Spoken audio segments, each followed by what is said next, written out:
Hola chicos, bueno, vamos a ver si a través del correo electrónico puedo haceros llegar el enlace para que tengáis acceso a este vídeo, porque como sabéis la plataforma aula virtual está completamente colapsada y es imposible entrar.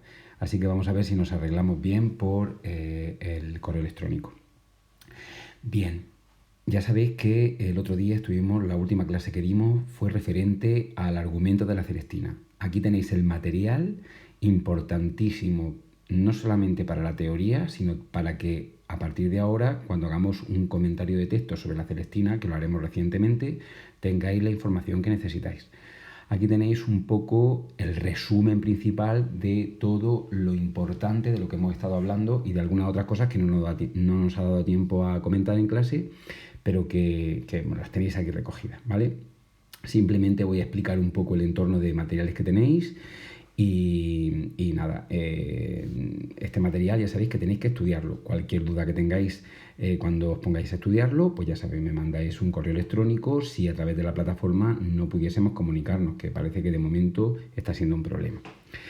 Bueno, lo primero, ya sabéis, primero os he dejado aquí un esquema en donde se resume todo lo importante, un esquema sobre las temáticas principales, sobre algunos aspectos que hemos tratado, los distintos personajes, en fin, de forma esquemática lo más importante de lo que ya hemos hablado de la Celestina. Y aquí tenéis, en las siguientes diapositivas, lo que tenéis es unos pantallazos de vuestro libro digital, en donde yo os he seleccionado lo más importante, que por otra parte ya lo hemos tratado, ya lo hemos explicado en clase.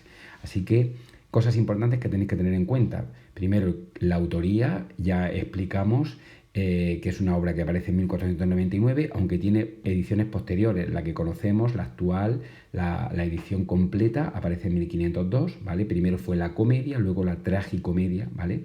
Y esta es la que tenemos por completo, que es aquella que incluye, en vez de 16 actos, recordad que la primera edición de la Celestina, esta tenía 16, pero la que nosotros conocemos actualmente es esta, la de 1502, que ya contiene 5 actos más, 21 actos, ¿vale? Bien, también comentamos el otro día el hecho de que bueno, se le atribuye la autoría a Fernando de Rojas, que parece ser que es el autor de toda la obra, aunque él dice que realmente se encontró el primer tratado y lo continuó. Esto podría ser o no, de cualquier manera, actualmente la crítica acepta que la obra es íntegramente de Fernando de Rojas, ¿vale?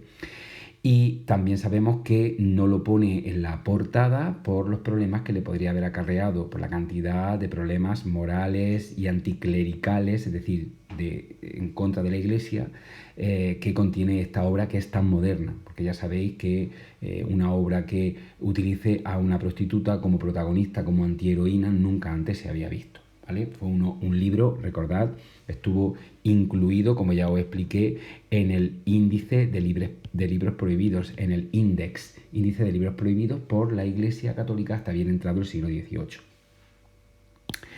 Bien, también abordamos el otro día otros aspectos, aunque las fuentes no las tratamos, pero básicamente las fuentes quiere decir de dónde ha tomado, digamos, la influencia esta obra o de qué otras obras procede. Bueno, no es muy importante, pero sí que hablamos de este subgénero, la comedia humanística, que ya sabéis que es el subgénero al que nosotros debemos atribuirle a esta obra, porque no es ni una novela ni es una obra de teatro. Entonces está basado en estas comedias humanísticas que se escribían en latín y que eran obras que se leían en voz alta ante un público, ante un auditorio que podía ser más o menos erudito.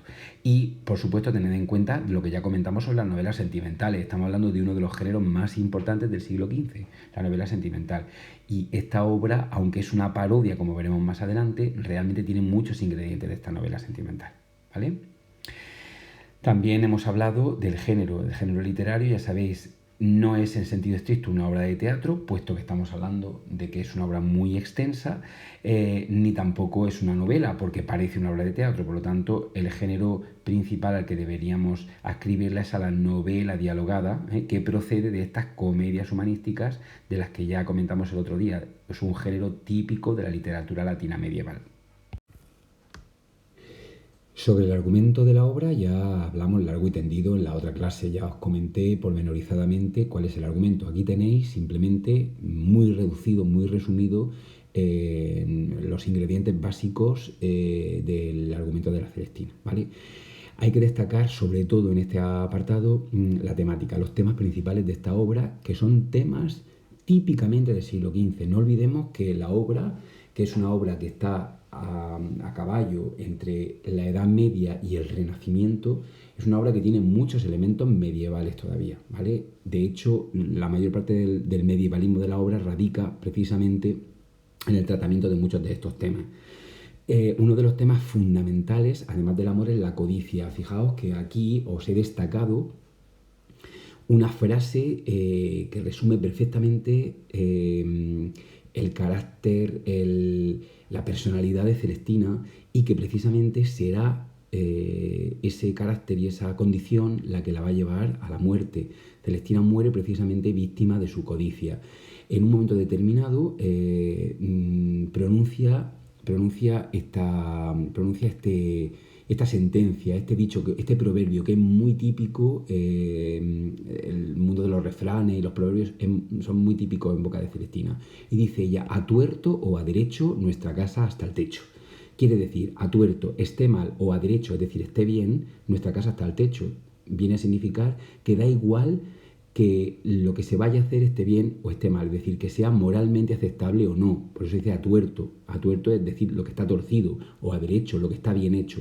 Esté bien o esté mal, lo importante es sacar beneficio de todo. Nuestra casa hasta el techo. Esto es lo único que le importa a Celestina, sacar provecho de todo. De hecho, precisamente, como sabéis, por no querer compartir, como muy bien queda aquí indicado, por no querer compartir ese premio extra, esa cadena de oro que Calisto le da a ella como sobresueldo, como premio por haber conseguido que Melibea se enamore de él, no quiere compartirlos con sus cómplices Sempronius y Pármeno, y esto es lo que va a llevar a Celestina a que estos dos la maten. Por lo tanto, la codicia, como veis, que es la que mueve a todos los personajes, especialmente a los personajes de baja condición, van a provocar la muerte de todos ellos. La codicia, la muerte, que ya sabéis que es uno de los grandes temas del siglo XV. Recordad que hablamos de las danzas de la muerte, ¿no? Ese subgénero poético que también aparece mucho en el teatro. La muerte está presente siempre, representando que este mundo es un valle de lágrimas y que hay que obrar bien para ganarse la vida eterna.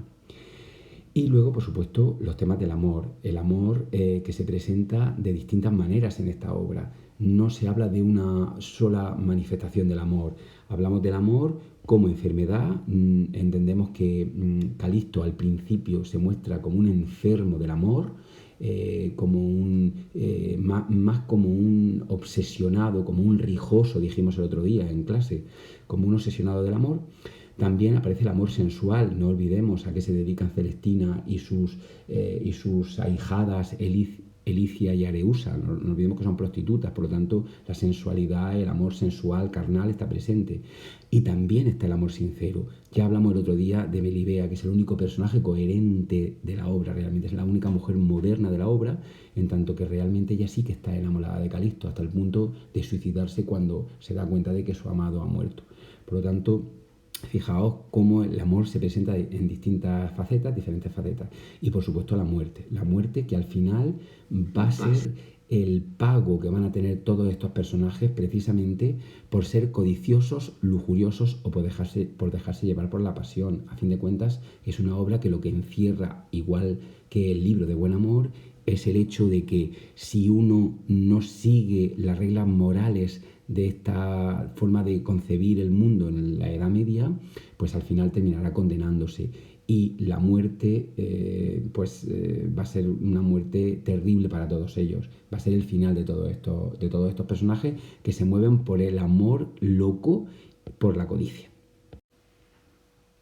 Bueno, en esta diapositiva lo que tenéis simplemente es un resumen de los principales personajes de la obra, ¿vale? Aquí tenéis resumidos cuáles son, de ellos hemos hablado mucho, por lo tanto simplemente que tengáis claro cuál es cada uno de ellos, a qué se dedican. Y luego tenéis aquí un vídeo breve en el que se muestra justo el momento en el que muere Celestina. Para que lo veáis, el vídeo representa perfectamente en esta película, en este fragmento de película, representa perfectamente el diálogo que mantiene Celestina con Parmenio y Sempronio, simplemente para que veáis pues un fragmento, el fragmento de muerte de Celestina, porque está muy bien ambientado y muy bien desarrollado, ¿vale? Y bueno, pues aquí tenéis también un esquema con las distintas relaciones, interrelaciones entre los personajes. Simplemente faltan los personajes, faltaría nombrar a los padres de Melibea, que como sabéis son Pleberio y Alisa. La importancia de estos personajes radica, sobre todo el personaje de Pleberio, radica al final de la obra, porque la obra acaba con un planto, recordáis que hablamos el otro día, con un planto, es decir, con una especie de monólogo en la que Pleberio, llorando amargamente sobre el cadáver de su hija, culpa un poco al destino y manifiesta por los grandes tópicos de la literatura del siglo XV de los que tanto hemos hablado estos días en clase. Y para finalizar, simplemente unas nociones de estilo muy sencillo. Esto nos sirve sobre todo para que cuando hagamos el comentario de texto y tengamos que hablar de cómo es el estilo, es decir, de cómo es el lenguaje de la Celestina, tengamos en cuenta algunas cuestiones clave. Y es que la Celestina tiene un estilo muy particular, pero básicamente tenemos que resumirlo con la palabra diciendo que básicamente un estilo muy realista. No olvidemos que la Celestina es una obra muy moderna y uno de los elementos en los que radica la modernidad de esta obra, a diferencia de toda la literatura que se había escrito hasta el momento, que era básicamente idealizante, pensemos en las novelas de caballerías, pensemos en toda la épica que conocemos del Cid, en donde se demuestran acciones prácticamente inverosímiles de los grandes héroes. Aquí lo que se muestra es más bien un documento de la sociedad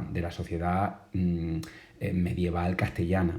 Los personajes distribuidos socialmente en distintos estamentos sociales representan la realidad social de la Castilla del siglo XV, ¿vale? Por lo tanto, el lenguaje también sigue esta estela realista. Es decir, que nosotros vamos a encontrar un estilo, es decir, un lenguaje, por una parte, coloquial, cuando se dedican, los que hablan son personajes del pueblo llano, pensemos en las prostitutas, pensemos en Parmenio y Sempronio.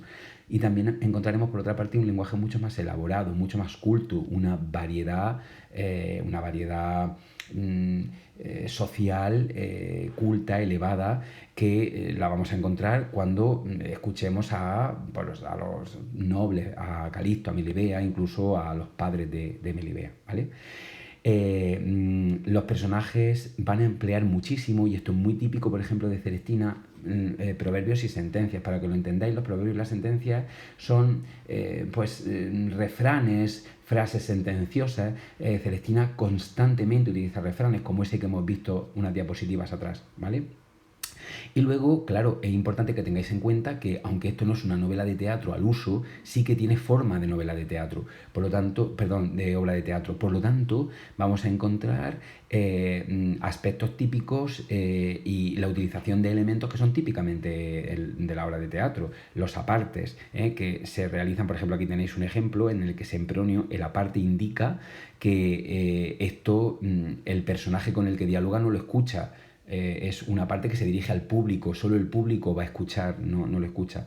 Los monólogos son muy típicos, monólogos constantemente. Celestina realiza monólogos en donde nos da a conocer cuál es su situación, sus sentimientos o sus preocupaciones, y por supuesto los diálogos. No olvidemos que se trata de una obra de teatro extensa, pero por su estructura parece realmente una obra de teatro, y por lo tanto los personajes, como podéis ver, se relacionan, hablan sin que exista un narrador, que sería lo que esperaríamos en una novela, por ejemplo.